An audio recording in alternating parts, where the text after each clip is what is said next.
Bonsoir moun mwen, yo koman nou ye, se zami nou Flore. M'a di nou ankon bienveni sou channel la.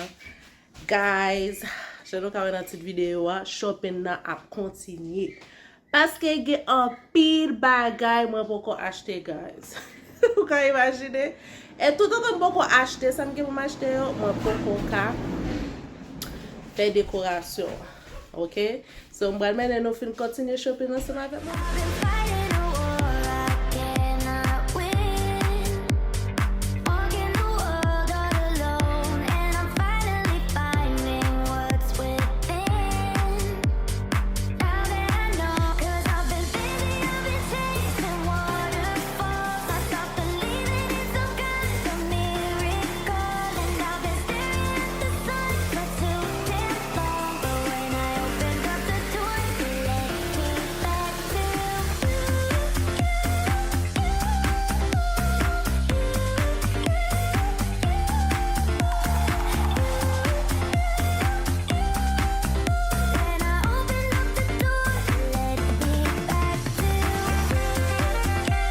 Merci ak abonnem yo et chaque nouveau abonnem yo.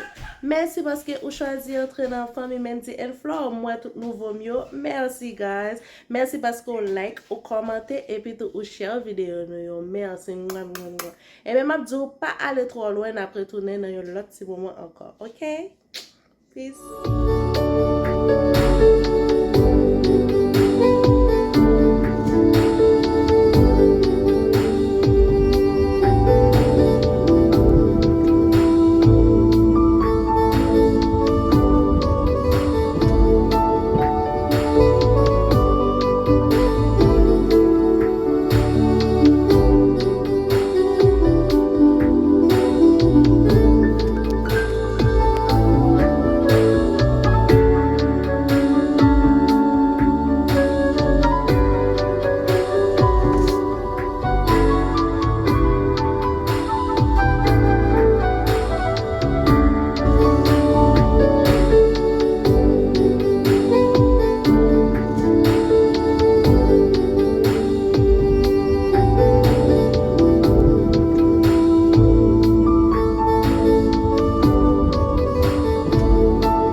Yes guys, mwen ve kon ya sorti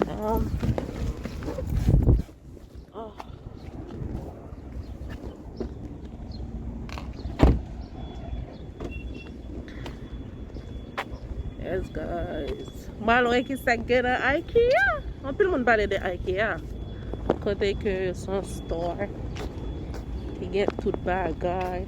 Ya kote apre sa e la. Ok, mwen kote l di otros. Bakon ki otros, se otros machin. Mwen boute nou guys. Mwen kote pou byen. Yeah, gana se otros machin pou parking. Mwen kote lot bo la. Gana m paket rol we. Anyway.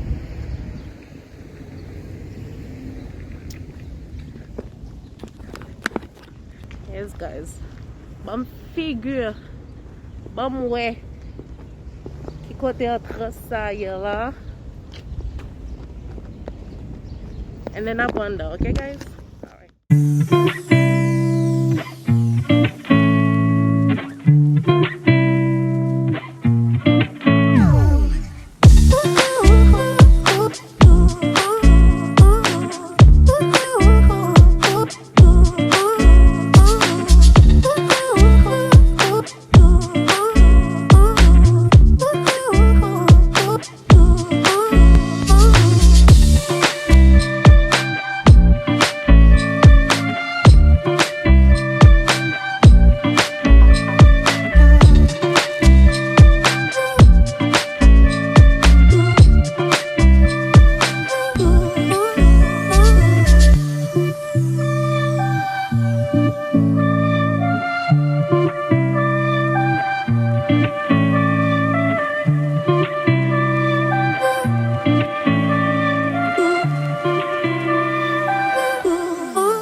guys, wè se fini, oh my goodness. Dekore kay, pa piti, ok? Se yon moun dou li piti, di manti, ok? Pou m'achè de store, en store, rounen nou men fi, pou nou jene exactement san bezwen, li pran nou anpil tan, guys. E se si, mba vle tan kou apede achete, ba yo, e pito an apre, ou pa remen yo, ou retoune yo bak, sto sa vreman loin. Li vreman loin, hala. M'fon, li vreman loin, hala, m'fon body drive. Yes guys, sou nem bal toune la ka la. Men map tou en vlog la, jom di nou an, map motre nou, pwede map dekore yo mka motre nou, sa ke m'achete yo, cause, m'geta fò pil to de yo la, li vreman pa, va pase guys, pou mta ba, mba vle vlog, mdou jodi nou sa mba vle video tro long, so, mdou ve video a logate. Mabdou merci pour ti tout ça que vous avez fait avec nous. Si vous avez aimé vidéo, like, commentez en bas, share avec vos amis et famille. Ok? So nous connaissons ça déjà, mais nous en pile. Merci pour tout commentaire. Ça a vraiment fait Mendy Flore plaisir. Mais oh my goodness, on a plus de commentaires que nous montrer nous love là. Ça a vraiment fait nous plaisir, guys. Merci encore parce que vous abonnez ensemble avec la chaîne là. Nous toujours dit ça, ou pas regret. Et maintenant prenons l'autre vidéo, guys, parce que fuck, nous continuons until nous jouons tout ça le besoin pour nous décorer ensemble avec Flore. Alright guys, et bien m'a dit nous bye bye, à la prochaine. L'amour doit manifester, doit manifester, doit manifester. L'amour doit manifester, doit manifester.